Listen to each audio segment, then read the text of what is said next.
tilted towers, shifty shafts, and greasy groves. There's also a ton of new POIs like Sleepy Sounds, Condo Canyon, and the Daily Bugle. Everyone knows the POIs, but what about the characteristics of the map, and what should we expect throughout the competitive season for Chapter 3 Season 1? Let's dive into some of the new changes and effects it has on competitive play.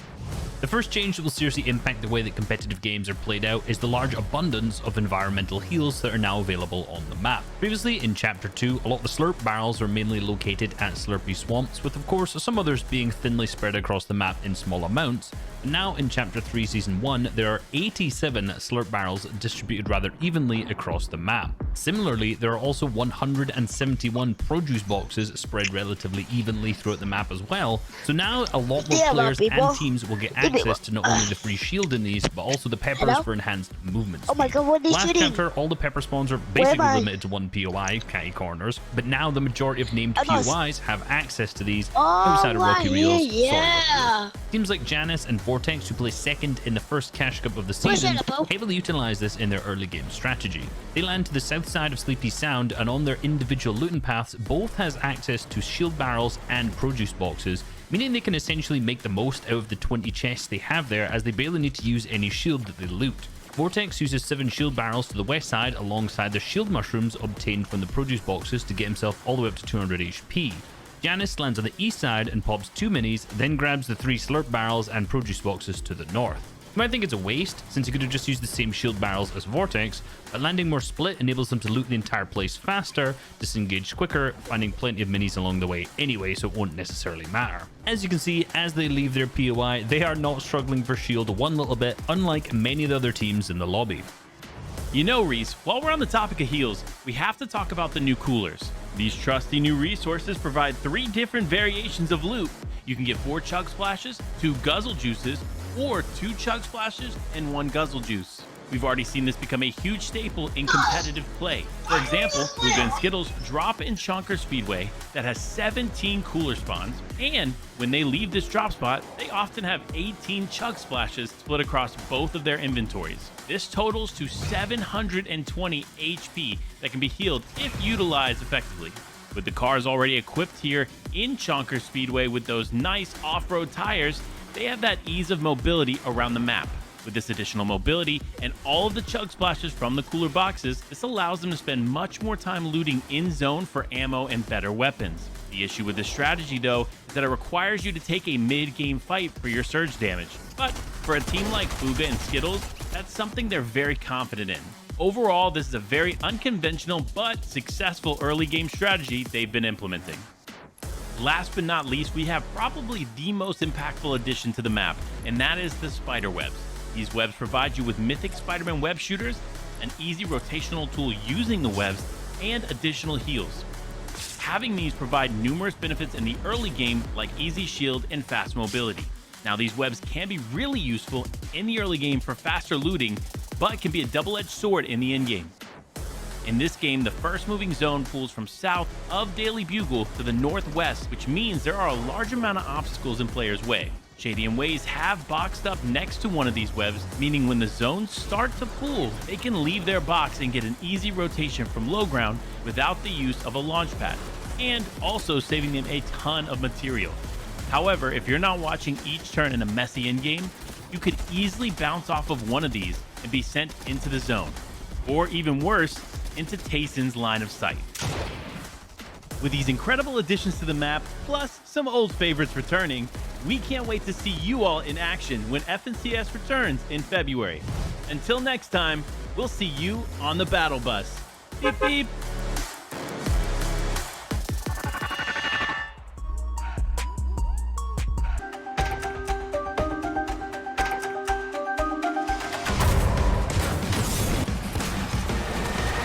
It feels amazing to be back at FNCS. I'm excited to keep my journey alive and keep pushing. I just love to win. This is where it's all going down, you know? Yeah, I'm excited to go up against like all the high tier pros and see how well I could do. I feel like I can do the best I've ever done. My IGLing is what separates me from the other players. I like to think that I have very good aim. Other competitors should fear us. I'm very excited to crush the competition this season. My toughest opponent is probably gonna be like no one. I'm just the best. I'm ready to win this FNCS. This FNCS has to be mine. I just can't wait to show everybody how good I am. And I'm not going anywhere for this FNCS besides first place. Let's get it, boys. Let's go!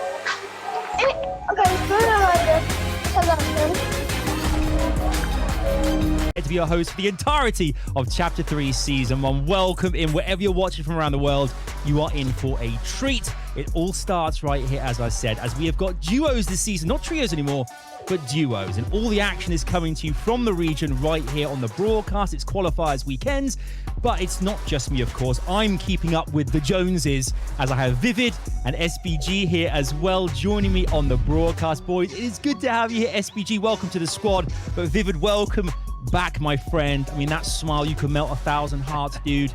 It's good to see you again. How are you? We have ourselves today our qualifiers. Now, teams have been trying to compete all weekend long to get into the finals. You can see the qualifier 1 here, February 18th. We have qualifier 2 on Sunday. That's February 20th. And you can see as well semi-finals, February 25th through 27th, followed by the finals kicking off March 5th and 6th. It's very, very close. But remember as well now, guys, all new this season, you can watch all the action on the new Legends Landing found in the Buy Epic Discovery Row. Make sure to check it out. It is fire. It's amazing. It's great to have that this entire season, and you can watch that at home from Legends Landing, which is great. Guys, there is so much to talk about. We can talk about maps and weapons and players and all of this kind of stuff. Let's actually, before we go into any real detail here, take a look at the format of how the stages have progressed throughout the entirety of this competition. As I said here, you can see qualifiers week 1, Vivid, starting off with round 1, round 2, round 3. Take it away. Yeah, so tonight we're going to be looking at round 3 of this first qualifier here, where top 8 is the magical number. Players are going to be fighting for an automatic advancement to the finals if they get top 8, and this will be repeated on Sunday. After this, next weekend, we have the semifinals, where there will be 3 sessions, and a big switch up here in the semifinals. Every single victory royale that happens in the semifinals will be an auto advancement to the finals, and then also within each of those sections, the top 6 consistent teams will also advance to the finals. Then, of course, we have the finals, where ultimately we will crown our Chapter 3 Season 1 FNCS champions over the course of 2 days of competition. And we're here for the first qualifier, so let's talk about the points and the scoring structure. So if you were playing round 1 and round 2, it was a slightly different structure. It was 25 points for the Victory Royale and 1 point per elimination. Now we got 32 points for the Victory Royale and 3 points for each elimination. You get better and better talent in each game, so that means the eliminations are going to count even more, and you're going to have to get to at least 35th just to get 1 point. So making those end games, getting into those 9 zones, that is where all the placement points and the top tier teams are going to be. Well, and these are the teams that we're going to see competing this evening. And walk us through who sticks out for you. I mean, listen, we've seen confidence coming out of Iamzo, so I'm expecting Iamzo and Degen to do very, very well. Obviously, Degen usually pairing up with Adris, but a little bit of a split there. As I said, a whole lot of new duos have formed in the offseason. What areas of the map, Vivid, really stick out for you? You think there's going to be a lot of contestation? We confirmed that officially as a word last season. Where's the contestation happening? Contestation, possibly made up by Adam himself. It was Reese. It definitely wasn't me. It was Reese. Oh, okay. Sorry. But the Daily Bugle. I mean, the Daily Bugle has got to be my favorite POI of the new chapter. I think that the dynamic of the spider webs that are all over the place, you being able to bounce straight up to the high ground of these buildings, adds for a whole new dynamic when it comes to fighting off spawn. And obviously, like those bigger POIs that just have so much loot to fight for, makes it worth actually going there to be contested. Another big POI, Tilted Towers, another fan favorite where there is so much loot. We're always going to see some contestation there. Yeah, outside of the POIs, we just look at that top left corner of the map. Yeah. That's the new toughest end games to have because of those tall mountains going up.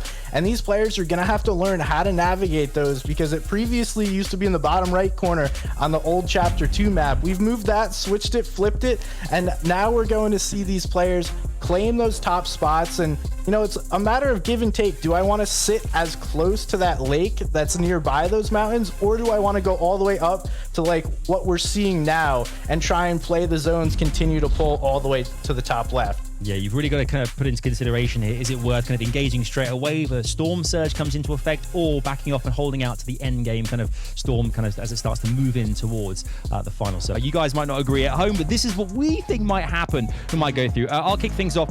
Commandment and Stretch. Okay, we obviously know that we know these guys. Obviously Commandment sent an edgy K have come so close in FNCS in previous seasons, 3 times in second place. The curse of second place. Can it be first place this season for Commandment and Stretch? We know as well. Has been a bit of a journeyman these last couple of seasons, so obviously a real kind of a player that for the ages Stretch there as well. Thank you so much, Adam, Vivid, and SBG. And what's up, Fortnite fam? My name's Sundown, joined by Monster Deface to call all the action here in the first qualifying rounds of the FNCS for Chapter 3 in NA East. Monster, how you doing today? Dude, I'm doing good. Taking a look at the list as well off of the, of course, the 50 top duos that are going to push through for the round in the qualifier today. We got ourselves a competition here today. Our top 10 looking strong. I want to give a shout out to Qual and Magnolia out the gate, who seemingly left the competition in the past as the most consistent duo in the qualifier round that just ended. So leaning into this Sundown, I mean, our picks have a fight in front of them. Yeah, and I mean, in particular, talking about Pamstow and Fatch, they both ended up playing at the Streamer Bowl 3 just last weekend. Pamstow taking home the crown. Fatch also having a couple of really solid games in there. So I think that chemistry going back and forth, we saw them in the Do You Even Know Me video. They did pretty well there, so have to give them a little bit of recognition. But something to talk about too, Monsters, the qualifying format, going from down to 400 teams, then to 50 duos at the top. You kind of had a little bit of a tougher round too there. Yeah, definitely. And it wasn't just that, but it sounds like the horn for the battle bus is just about ready. We'll be taking this conversation into the game right here, right now.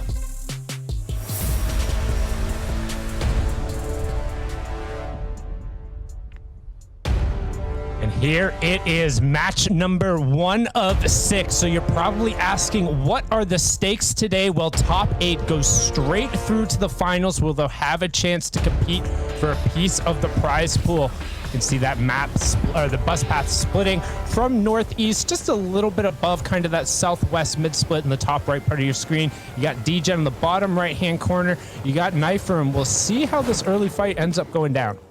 Yeah, take a look here. Yamzo and DGen touching down right now, trying to get their loot situated. Seems like they are going to claim their house first up here towards the campsite. But hold up, this shot's down low. Looks like this is a contested drop, and it's not looking too good for Yamzo or DGen. Yamzo did not get, or got tagged a few times, and DGen didn't get a weapon here, Sundown. This is probably the worst case scenario for this duo.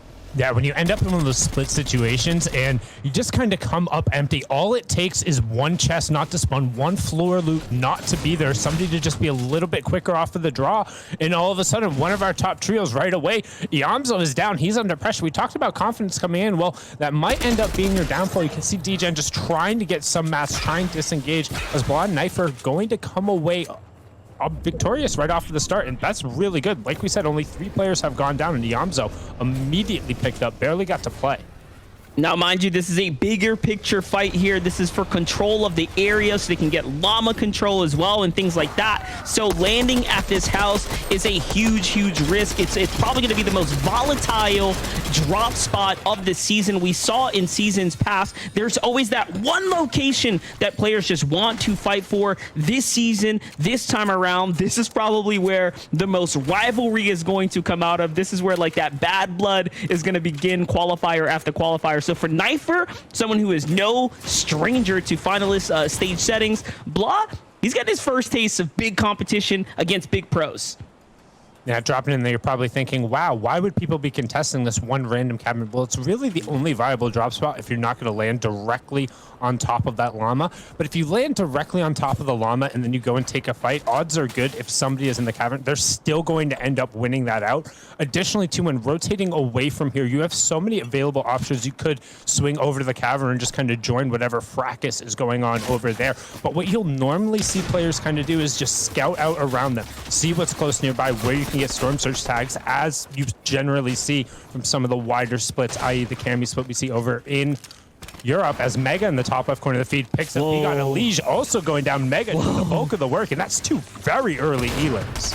very early big elims, but for Lava Boy and Shark Girl here, they're getting pressure to another very, very big team on the other side of the wall. Looks like Zypha is looking for the push in here, but Lava's got control of this field, but the side shots come in. That's Zypha's, no, it wasn't Zypha's duos actually, because the Pexi's already down, so there's someone looking in from the distance here, but Zypha is going to be able to clean things up here. So he gets the one elim, and now it's a one-on-one situation. Isolated for a little bit of time, trying to disengage and see if potentially he can get over. Ping's coming down right away, but yeah, I was wondering when those third-party tags were going to come over from the side. Zypha will pop the mini, will also eat that Chug Splash. Shark Girl trying to get her duo up immediately. Lava Boy back up on his feet, but Zypha wants to go over and try and pressure that. You don't necessarily want to end up in a situation where you're fighting down 1v2. However, with one build now and hitting these interior walls, there's a very little chance it's going to end up with a favorable situation. Yeah, he's got to get something going here, but the real thing is he kind of has to fight for that reboot card on the other side. So hands tied behind the back right now. Zypha's going to be in an uphill climb. It's going to be a tough fight now. Over by the Joneses, we already knew there were shots coming from that side, so Zypha has to be very, very cautious, favoring that outer skirt there. That was going to put him at a disadvantage, but seems like Shark Girl's got the full advantage here, but Zypha sniffs him out. He kind of understands, okay, this player is above me somewhere, but no, here comes the shot. Those are just a few more builds Zypha's not going to be able to work with now, and it's all or nothing here. We're going to get a little dink from the side, trying to offer Zypha some form of relief, trying to figure out why Shark Girl, they didn't end up sticking Reboot over on the side, might not have had the card, or potentially was a little bit of afraid of another third party coming through and wanted to resolve the fight first, but there's more than enough time, but now the pressure's going to come up for Stinger SMG, but a great trade coming through from Shark Girl to back off a little bit. Second one coming through, that's the striker pump. Does not find the third there. Zypha was just barely able to reset the ramp, and now he's going to be sent to the hills. But remember what we talked about earlier, Monster? He had next to no builds, struggling to just kind of hit that half wall there. That doesn't offer a ton of brick, and the SMG just shreds through environment.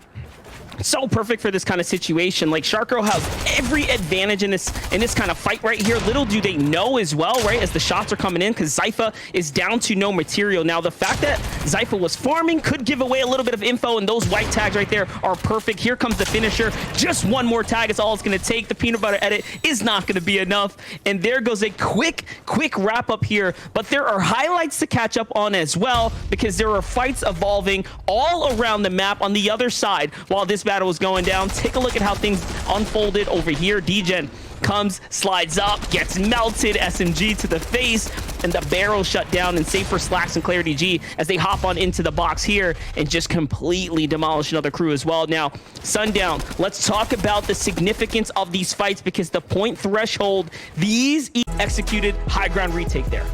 Yeah, it was very well played, and incredibly impressed with Cold and his ability to end up finding the eliminations that they needed to put him up on the board.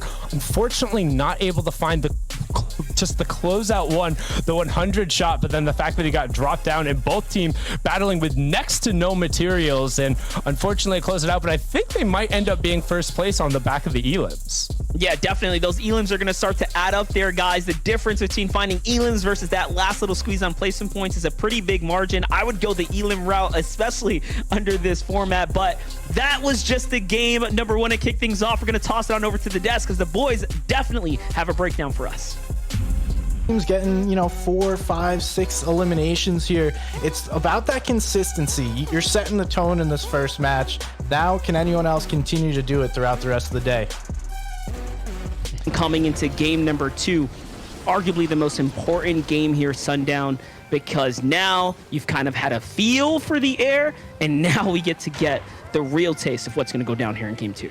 And immediately eyes on the top right-hand part of the screen, as Degen and Iamzo have actually opted to go straight into Covert Cavern, not going over towards the llama off the start. So a little bit of a swap in the game plan. We saw that they kind of took that 50-50 off of the Rit last game, and it didn't necessarily go so well, but Iamzo also took some damage coming through, and he's getting shot here, and there's another llama right nearby, Monster. Yeah, I was going to say, I think the decision really came out to be, well, do we fight for that one or take this free one right here? I mean, that's really what they want, right? It's a llama, and they get one. So I guess Lady Luck kind of plays in their favor this time around.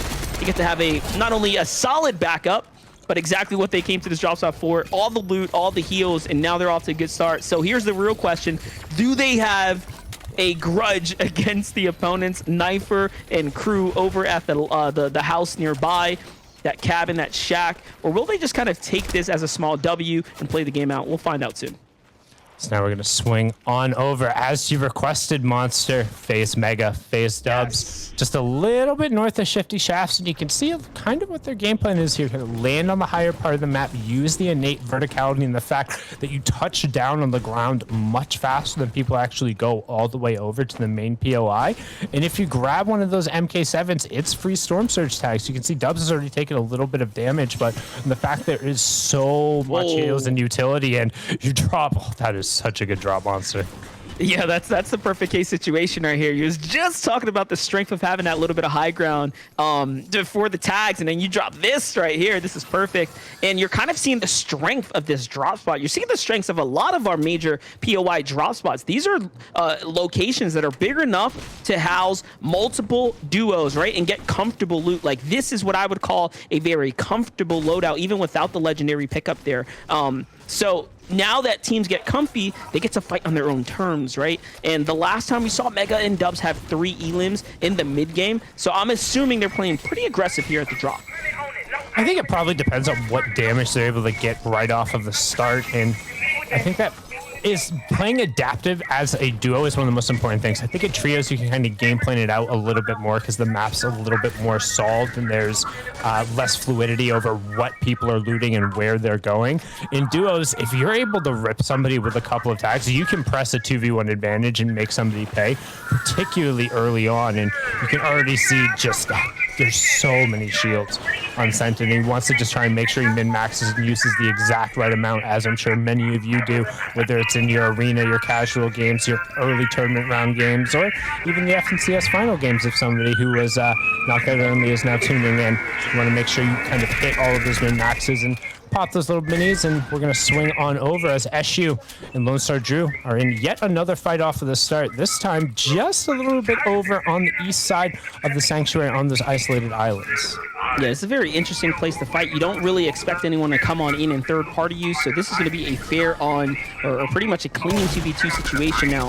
Ishu does have a little bit of an advantage here. Actually, let's make that a big advantage. That's a white tag there, and they kind of feel and find out that they have the advantage here in this battle. He's going to play the distance. Beautifully done to side angles, and they each find one for their troubles. That's siphoned to both parties, and look at this. They're not going to pick up much, but they are going to earn themselves 6 free points there, which is probably the most important thing you can get in these early game situations, that little bit of padding for your drop.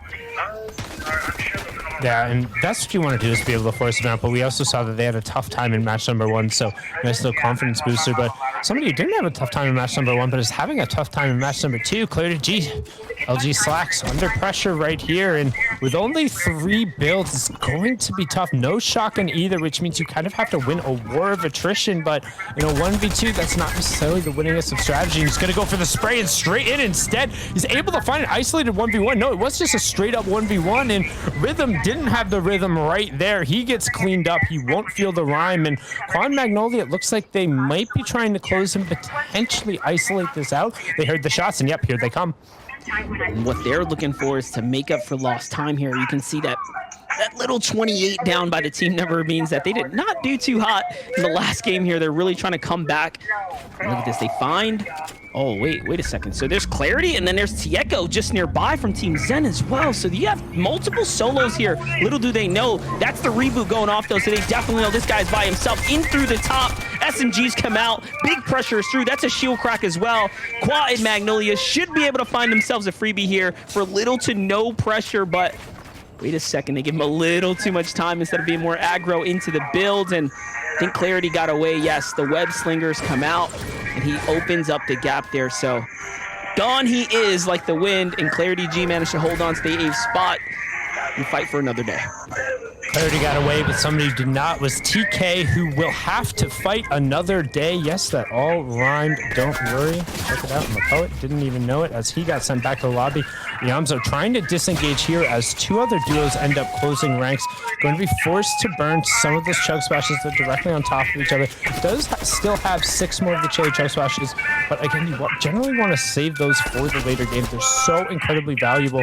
And honestly, if they have the ability to, I think you might just try and dip. There's pretty much the entirety of the west side of the map is going to get funneled into this spot. You can't really rotate north of here. You can't super rotate south of here because you end up getting caught in just blatant sightlines from people who are going to be posted up on the high ground.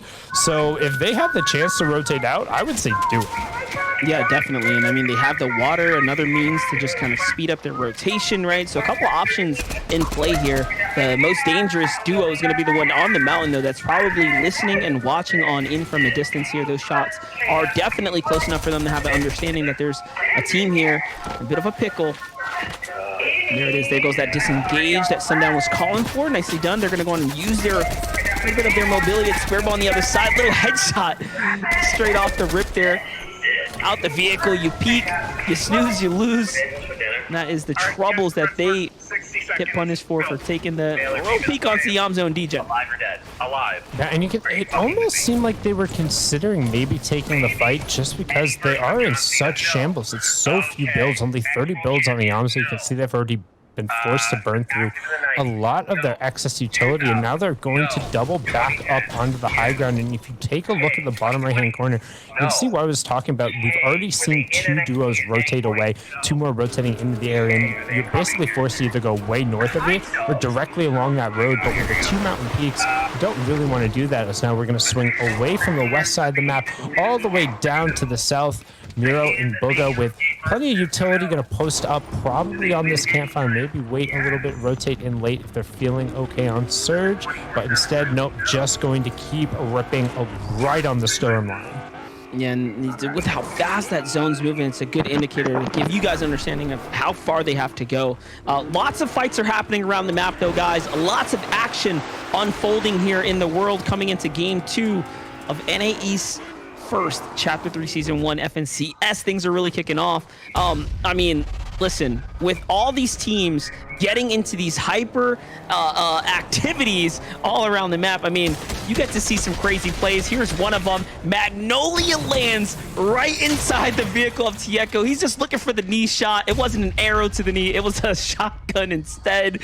That wide pellet spread's going to be enough for him to find him. You hate to get clipped like that, but these are the things that happen only in Fortnite. Yeah, that was sick.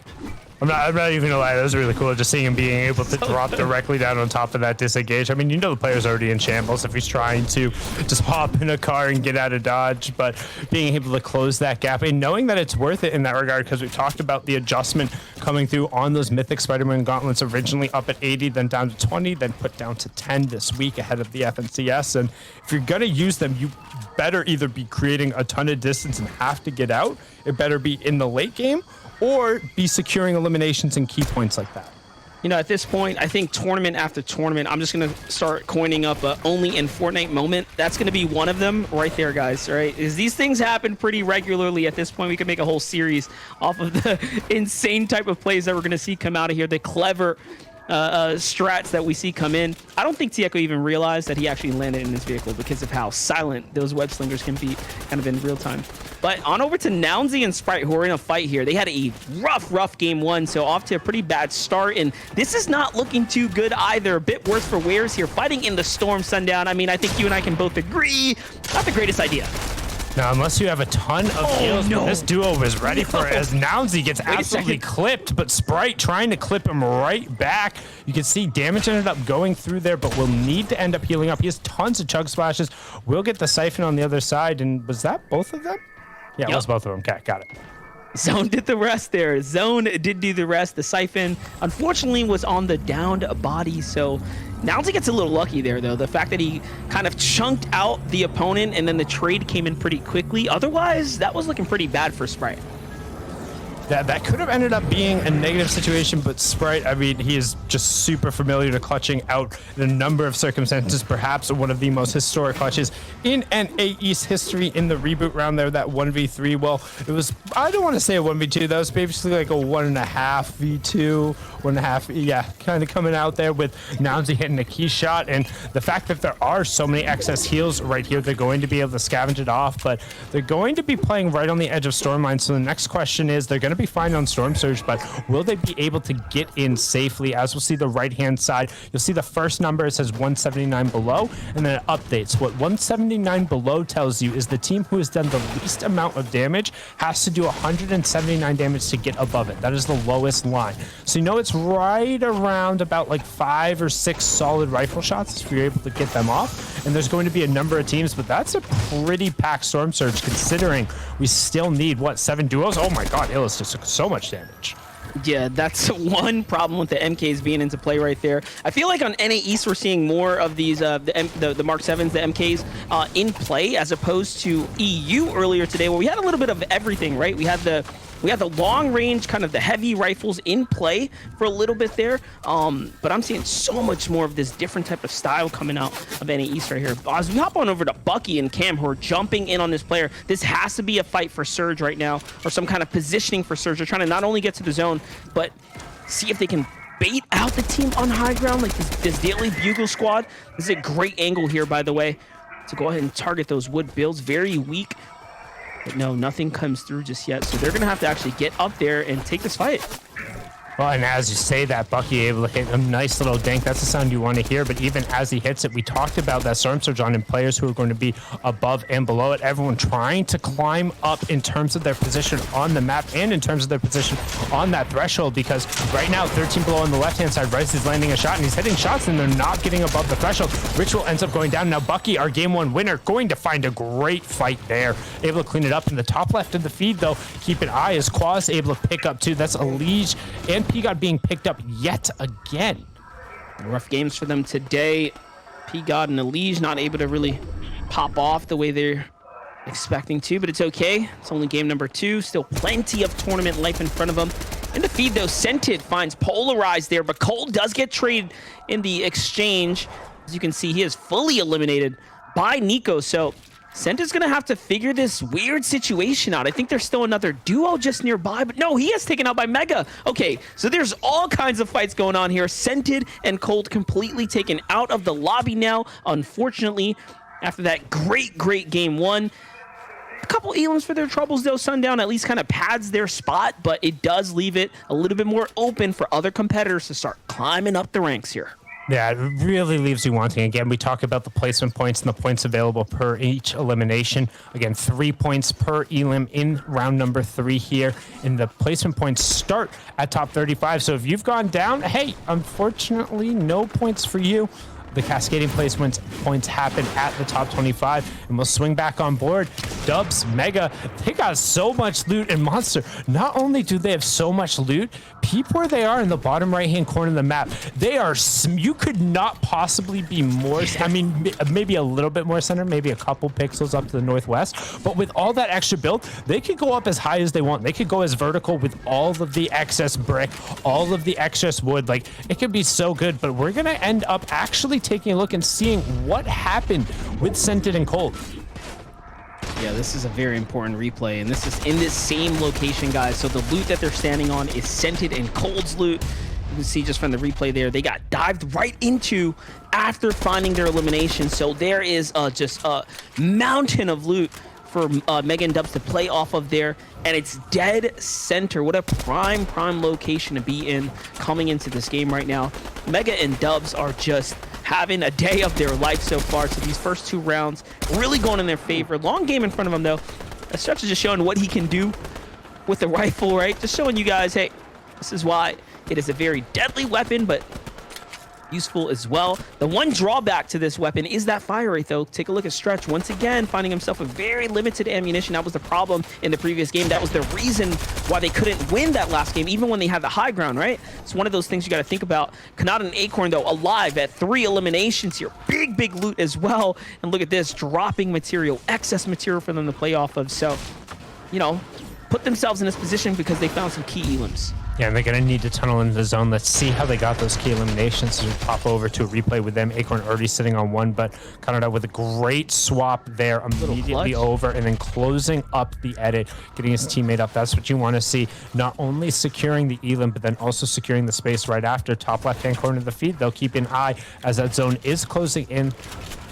You can see a number of players will go down. That's the edge of zone fights that are happening. And hey, Mega and Dubs right in the middle of the zone yet again. They're actually slightly offset towards the side, so they could potentially pull the 5th zone directly on top of them. And yeah, I think it's more likely to end up pulling slightly over the west based on the fact that it pulled back over the east just now. And it's less than likely to end up going more central in that regard. But we'll see, as everyone is now going to begin to posture for positioning around the outside. So unlike the other zones, as soon as we get into zone number 4, duos want to be towards the outside rather than being more towards the center. That's because the 5th zone, the half in, half out, is not completely inside the safe zone. It will be overlapping towards the outside. That kind of transitions us into the mid into the late game, as Clix and Day are looking to transition themselves in the late game with a knock right there. Owl's going to end up getting cleaned up. There's another duo right on top of it, so no loot for them, but hey, 3 points, and they also get the +1 for being inside that top 35.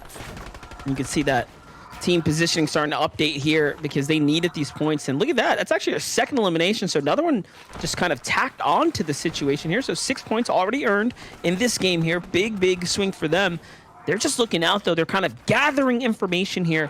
The problem with this position is that you have all of these teams set up in these singled out bases, right? So the information gathered from the teams that are inside the zone, pretty clear. These cones being opened up now are clear indicators that there's launch pads in place. Clicks looks like they're going to beeline on over to see if they can recycle one. Look at this, armored walls. So beautiful addition. It's like one of the best additions to competitive, especially when it's used the way that it's being played right now to kind of mitigate the damage coming in here, to buy themselves some time. And there is drawback to these armored walls, right? You cannot edit out of these. You can get stuck real quick from a panic play. And it's just fantastic being able to alleviate their pressure. And well, yes, you're burning them through. They can reposition in that regard. And I will say a little bit of a min-max all the way down the bottom. You don't necessarily have to have the wood on it unless it's getting sprayed out right away. You can just slap down the iron right over the top of it, and it would have ended up being just as fine. But I mean, we talked about how ammo comes at a premium, and unless you're necessarily Tubbs and Mega, who got gifted. Oh my! He gifted 3 headshots right there, bro. He gifted basically 2 duos worth of loot directly on top of them. You don't necessarily have 300 or 500 plus medium and light bullets. And look at, they're still just swapping. This is nuts, man. There's tons of metal. Look, they're just living on this metal here, living rent-free essentially inside the box, and they do get zoned. The best zones for Mega and Dub so far. They are at the top right now. This is their game. If they don't finish up at the very pinnacle of this leaderboard here by the time this is all over, I'm going to be pretty upset. Larson and Smythe, though, are in a battle with the Storm Surge right now. They are 100 damage below here. They are going to have to fight, popping these minis right now. They're hoping that this rotation is going to start forcing players out, but they don't have a lot of time to just sit here, right? 15 seconds till the next zone starts to move the players out, force the players out is a little too long. They don't have the heals to sustain this. They need to be a little bit more proactive, and no one's moving because they don't have to yet. And their passiveness is going to be the reason they get melted out the lobby. At least Larson is right now.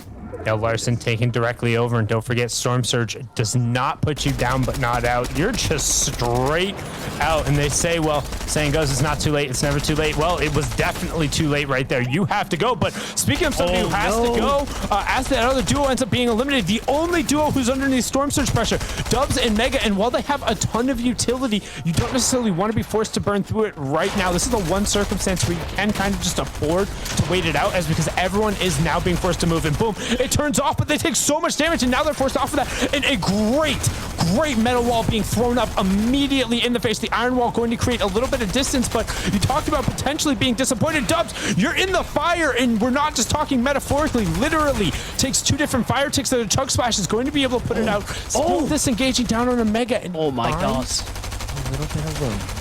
Now listen, guys, you can actually put the flame out with the chug splash. That couldn't have went better. It keeps him alive, but the vehicle explodes. Another vehicle. explodes right then and there. The fires are set up ablaze again, and out they go. Unfortunate, as we saw one of the coolest plays, almost another only in Fortnite moment, but no, it doesn't get completed. They get blown up instead. Oh man, I was rooting for Mega and Dubs. They had the best spot, Sundown, and now they're gone. It seems like they were just a little bit non-committal, right? It was like, oh, we need to spray a little bit here, or they could have just sat and waited it out, right? Like, players were dropping. That fifth zone was closing. They had so much utility. We talked about it non-stop for like 3 minutes there, right? They could have just waited it out, but now next storm surge warning happening on the right-hand side. We will be into the full moving as we're on board here. Tahi and Edgy, no eliminations yet, 181 below, but as we're moving back over to the west, there's tons of old builds here for a little bit, and then a bunch of open space with a slight vertical grade. So some launch pads coming out, as well as a Spider-Man Mythic Gauntlets. Tahi looking for a little bit of space here, but immediately gets cut off. You can see the spray coming down. Some good pathing though from Edgy, finding a line here and trying to get on the back of this duo, and that's just going to be free pickings for them. One goes down. They should be able to get all of his mats and then be able to find the second and just continue pushing forward. However, they're still under storm surge. Oh no, they've just barely ticked the buff.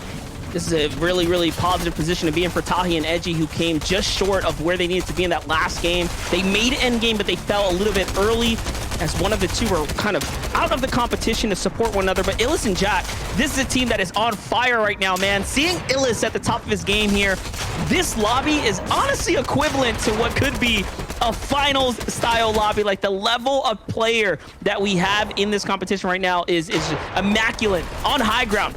Bucky and Cam, it seems like this is their style, this is their game, this might just be their season. High ground retakes, playing the dominant position here, right? Just like straight alpha status.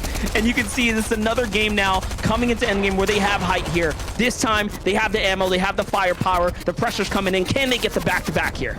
Right now, Edgy just getting shots rained down on him with only 32 HP. He has plenty of shields, but what he needs is space and time to be able to pop them. No white HP, so it can only take 2 more storm ticks there. So you see, Illis was able to pick up yet another one in some very good spots, but all it takes is somebody to press forward. As we see, Bucky and Cam up on the high ground, just raining shots down, and he still has a solid amount of brick monster. They could run this out. This is definitely a game they can take to the very end here. Just look at the ammunition as well. They have everything that they need, but not only that, 5 gauntlets each. Game already, 5 eliminations inside the situation here, and they still have so much more to work with. This is so perfect for them. We can see Booga and Miro getting some elims on the low ground. They also both have 5 charges of those mythic web slingers. So if anything does happen, they'll be able to make a play together, which is huge in duos here. As now we're starting to get some more solo riders here. Illis being one of them on 3 eliminations, doing his best to try and put just a couple wood walls there. But he says, nope, down a level, going to utilize what is honestly probably one of my favorite competitive additions, the med miss, going to use it the backside of the zone, just trying to change position a little bit, knowing he's able to offset about 50% of that storm damage and then rotate around the outside. He's going to be able to find a little bit of a gap, but with only one more build, he picks the wrong layer, will end up going down and changing again, but doesn't have the aim to be able to take that one down, doesn't have the HP to trade it over, and we're going to swing back over on the low ground. Acorn counted a 7 eliminations right now, Monster. This is huge. A lot of points and more to be made here as they find a nice little angle there. Acorn is the king of these kind of situations. This is another team, another player that can definitely play these low grounds well. But Kanata, this is where you want him in these box fight type situations. He thrives in endgame clutches. And look at this. They got the player behind the wall. Of course, Kanata's going to wait for it, but someone was just a little bit faster. Who was that? A new player has entered into the scene here, and Kanata gets taken out. It's up to Acorn, who is now left by himself. The pressure overwhelming. The situation at hand is dire here, as he only has 34 HP, and this opponent is just relentless here, jumping into the box. Clock is ticking now, Sundown. Acorn is starting to run out of builds here. Just 28 left, a little bit less, and the high ground pressure comes in. Sniped from up above, Bucky and Cam find themselves another elim here. That's going to bring them on up to 8 now, as there are only 2 other duos remaining before Cam and Bucky can pick up the back-to-back here. Danny Yamso riding it out into third, but it's just a solo, and that solo is so depleted. They fought through 3 other solos, but now Cam and Bucky. But as I say that, Bucky actually gets back down, and Cam's going to drop down. Look for the 7th Elam. We talk about piece control. He just boxed like 3 different grid spaces by himself in the blink of an eye, and he's going to be able to pick that one up for yet another victory royale. Bucky and Cam, that's just brilliant coming out there. I mean, Monster, they're on track already. Even after 2 games, hey, you got to feel good about placing them in that top 8 as long as one more thing doesn't go wonky as we take a look at some of the highlights. At this point, it's like we handed them a blank check in game 1, and they just wrote, send me to finals. Right on top of it. Take a look at Cam here. Patient, clean, methodical. He just boxes up Commandment, waits for him, and you can see that he... Cascading placements are going to go down. Storm Surge is turned off yet again, so we'll see what happens in that 7th zone. Very rarely we see like just this kind of situation in place right now. Big teams that are all fighting for this top 8 spot right now. No one's fully safe just yet, and we're seeing teams that quite honestly are on the bubble getting taken out right now. So this is where the story starts to change. This is where the standings get to open up for other teams that were just outside of there, and it's going to be more and more competitive. It's going to honestly be even more pressure coming into the last game now. So Iamzo with no degen here is one of those kind of situations we're just talking about. Iamzo has to make a big play here. Not only does he have to out-survive these guys, but he's going to need a couple more elims to kind of keep up with the pacing of the lobby. No launch pad in hand, but he does have the mythic web slingers to play off of here. On height, though, it's actually Beef and Nick, so it makes sense as why they're picking players off. They can see the entire lobby here. They're in the best spot to be in. Yeah, right now I just want to hang out with Iamzo, 10th place, trying to find a little bit of room. We'll use 1, 2, 3 of his charges, trying to get a little bit of hard building with wood, and then switching over to the brick. He's going to get a nice little gift over there, though. Going to be able to refresh out and try and just tunnel any of the excess brick forward. Pump end up picking up an Elam onto Cam. That should be enough of a qualification for Pump and Nani now that they're into the late game. So a second team should be able to book its spot, but right now eyes are all on Iamzo. Can he keep his team on that top 8 pace with the solo clutch here? Can he get some of those hero points, the clutch points, the individual effort points of a Monster? Right side of the screen, 103 below. Players are dropping, but I don't think they're dropping that fast. Storm Surge turns on in 10 seconds. He has to go. Yeah, he's looking. You can tell he's looking, but he's picking and choosing his moments that he's trying to find a shot. He does not want to take a duo. He is not trying to challenge any duos. Whenever he sees 2 players, he's actually second-guessing himself and stopping. But now the real pressure is on. The Surge is actually active. 8 players have to go down. Out comes the shotgun. He takes a little bit of fall damage there. Further play, and that was the kind of thing he's been trying to avoid this entire time. Opening up against 2 players, being on the low ground does not make it any better. He has to get up, and he has to get up quick here. He's using the builds instead of the hands. We'll see if it's the right play. And here it is. Desperate time. Big shot right there. That's a white tag. This could be the player he's been looking for right here. Can he get the full finish? One more tag away, and no, he's not going to find it. Doesn't find any points either because no one falls there. So unfortunate for Iamzo. He's close, but not close enough now. It's going to come down to the last game for Degen and Iamzo now. For Acorn and Kanata, though, this could be their round. This could be where they punch their way all the way through. Close only counts in horseshoes and hand grenades, and there's no grenades in the competitive playlist, and the animals in Fortnite are llamas. Let's go as Acorn and Canada try and confirm their spot here, 124, but they're making it through. Pump already has gotten it, as well as they're into our top 13. Hopping on board here, this is our high ground duo, Nick and Beef, 68 points and climbing as yet another placement point ends up ticking over. We're into our top 10 and only 1 solo as the rest have their duos up as Nani and Pump fall, but that should have been enough for their qualification, but it's Acorn who ends up dropping him down. So that elimination plus the placement point should also put him in the top 8. The question is, who else can close the gap? Our 9th place team currently, Visuals and TK working top to bottom. Visuals trying to find a little bit of an angle as they now have complete high ground control. Definitely a sleeper team right there, popping up out of nowhere right now. Another big game to push teams that are outside on in. Kanata and Acorn, though, still tearing it up right now. Look at the points here, 137, and they look like they're not going to stop just yet. As I say that, though, Acorn gets sidelined here, waiting for Kanata, who was on the backside, but Kanata, right-hand peek is just a little bit better. He can tell that player didn't have much builds. was just playing a little slow, but all these heals, Kanata's instead sit back. He's going to wait it out. He knows exactly how much time he has to work with there. Mythic hands are tempting, but no. Goes against his better judgment there, decides stick to the script here. I'm going to go on and wait it out. Beautiful angle now, jumps on in. That's a blue tag, turns around, but could not close out. No highlight for him. Instead, it's threats and users up top. 5, make that 6 elims now, and NPen goes down. Here comes the closeout. All they have to do is finish it off. You can hear the silence set in as they realize, yeah, we got this victory royale. We'll wait it out here. The pressure is going to come in, and this should be all she wrote here. They start to pressure it out. Too much time is on the zone here, Sundown. You best believe they're going to win this one. Yeah, but no more light ammo for threats. So, I mean, unless he wants to chuck ADS shotgun shots into the zone, he can just kind of watch and hope users will be able to close it out. Users was able to pick up a just disgusting triple elimination to give them the high ground control, and ultimately they'll ride that out as yet again high ground will take the match. But some great individual performances here, Monster, in match number 5 as we get into the replays with 2 or 3 teams confidently booking a spot into that top 8. Yeah, definitely. Acorn and Kanata being one of those big highlights there. Shout out to TK and Visuals, managed to take that high ground early on. And then here goes threats and users who closed that game out, pushed themselves officially into that triple-digit mark with their 7 elimination game. Now, mind you, 3 points per elim, guys. 7 times 3 is 21 points, plus a 32 for the Victory Royale.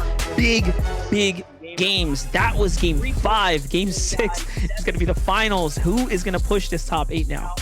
Top 8 is all that matters. One more match to go. We've seen some incredible individual efforts, and we've seen people come just close. NAE so far has been the story of tiebreakers. So to set up that story going into the final match, we're going to kick it back on over the desk. Vivid, SBG, Adam, what do you got for us?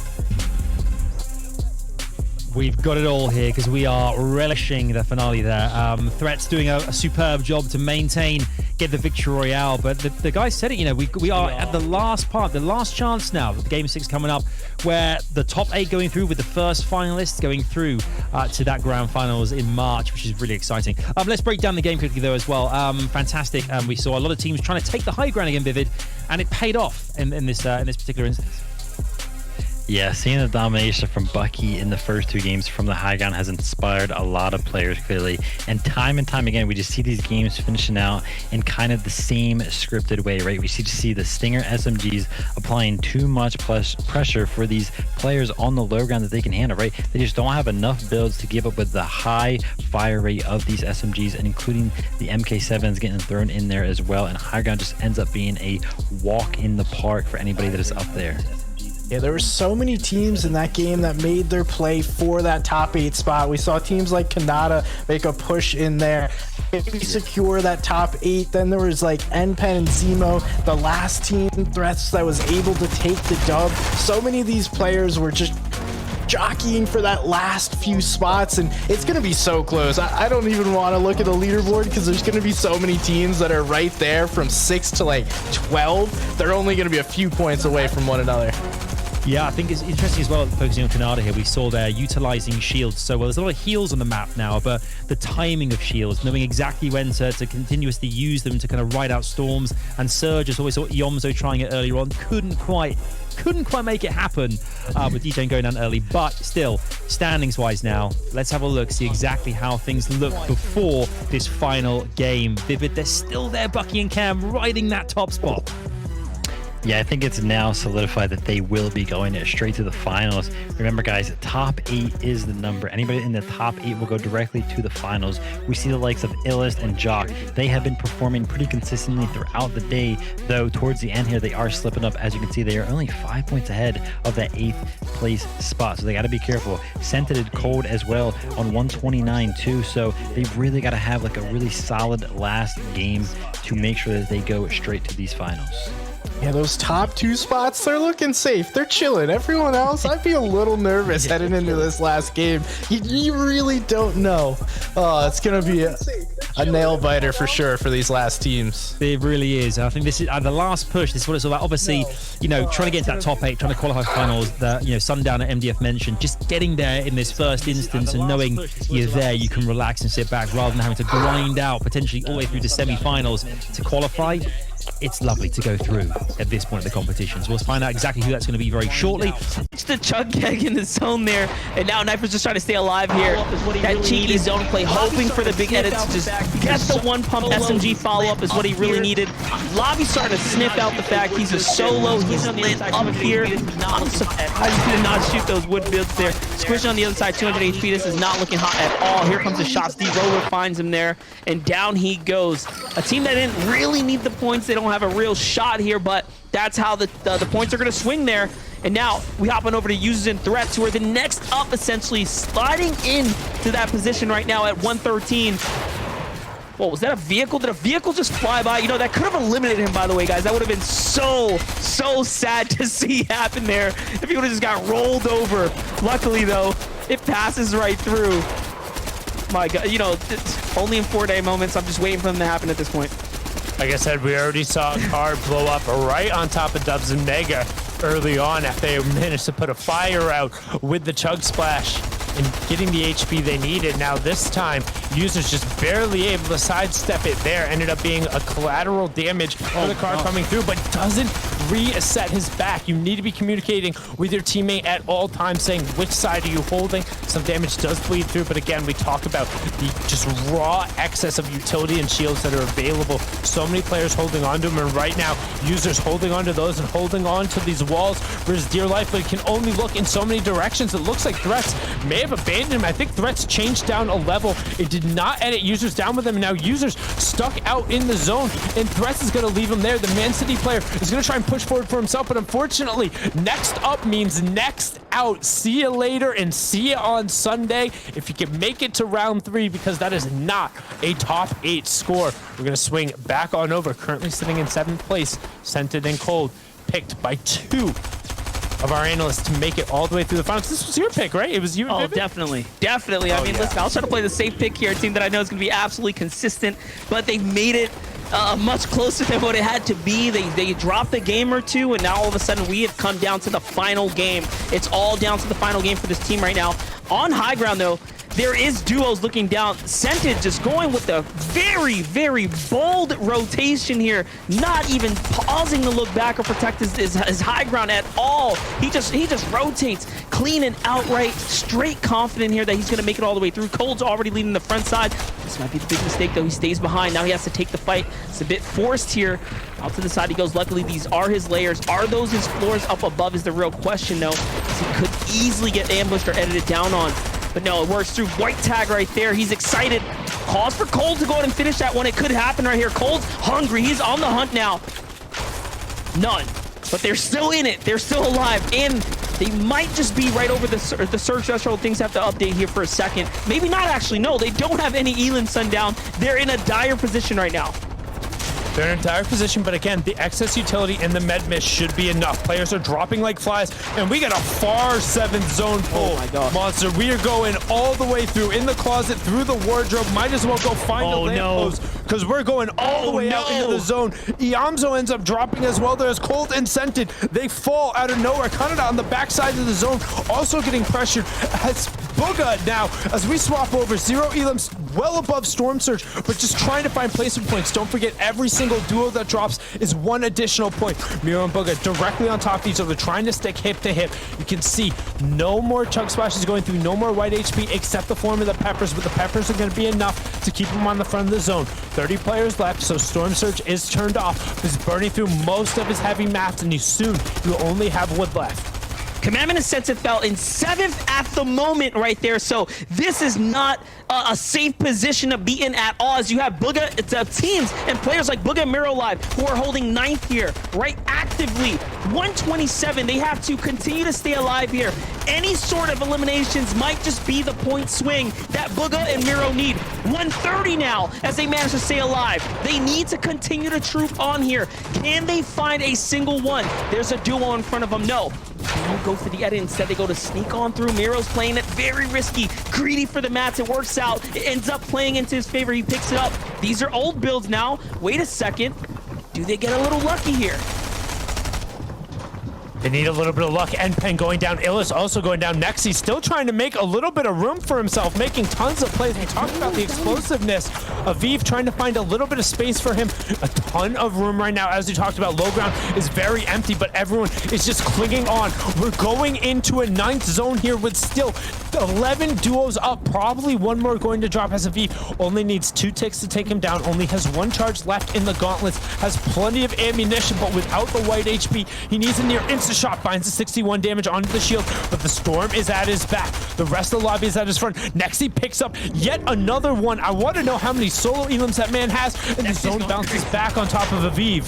Nexi's definitely going crazy. We've seen him just lighten up the feed. Finally, the beast gets shut down by Qual there in the full finish. Jock finally falls down as well. Wait a second, so he made it very, very far. Qual's knock is a little late. Aviv, though, in the 1v1 situation, takes the gunfight. 12 HP, big build. Oh my gosh, just a finish right there. The shutdown onto Zemo. Another point swing for him. Brings him up to 116. What can he do? Can he actually solo clutch right now? He's gonna need a couple more elimination. This heal right now is so important. Oh no, out comes the edits. He's out of builds here, down to low ground, where he's gonna meet with Miro and Booga at the bottom there, and they find themselves a pivotal elimination. 136 now. Can they jump up? Can they secure it?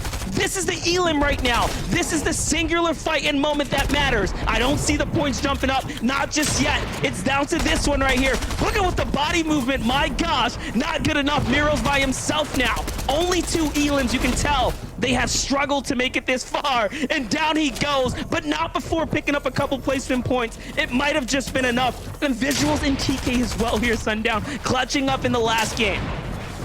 Visuals and TK trying to run it out with 3 eliminations. You can see it looks like they've been able to push up into 6th place. They're incredibly close, but you can see he's just a solo. He has the duo on his wall on the other side. He just wants to outlast, try and get plus 1 more point, and he was able to just barely do it. Just wait, just holding on for an extra second will eke him out those 2nd place placement points, working from the top down the stretch. And Commandant, they say we're going through, and we're going through confidently. Another one of the predictions taking it away in 1st place, but 6 matches were down. Some brilliant individual efforts, and honestly, Monster, a lot of the teams you would figure to see at the top were there, but also a couple of surprises. Definitely some surprises. I'm more curious at this point if Scented and Cold's 138-ish points was enough to hold down that spot. We know that at the very end there, Booga jumped up just over him, so it might be a 1-point difference between the two. What a game there. And then of course Stretch and Commandment they just pad it up. They jump up the standings. They probably pick up a top 3 or so off that victory royale. So what a way for us to close that one up there, Sundown. Just fantastic games. First qualifier down, NA East 100% delivered, but again, 8 duos will be going through. I'm pretty sure that last match shaked up at least who was in 1st place, but let's see who will end up rounding out the results, who will go through to the finals, and who are our top 8 teams in NA East. Yeah, we got to figure it out when the standings come in. We're definitely going to roll it ASAP for you guys at home. You know, what a game. We had 6 huge games here for NA East. That was just a kickoff of the FNCS, the first of this season. My gosh, I'm so happy to be able to sit here, front row seats to the NA East action there, Sundown. Couldn't have had a more fun 6 games. And just again, get back into things. Yeah, but enough of the dilly-dally. Let's see what that top 8 ended up looking like. Let's see who booked themselves a spot, and I want to look immediately down the 8th spot. Yep, no doubt. TNA, Miro, Sen, Booga, Dorf closed it out 143. Monster, you talked about it. That line got pushed up. My gosh, just right there. Miro and Booga do, oh man, barely enough. 143 with the hand tied behind the back.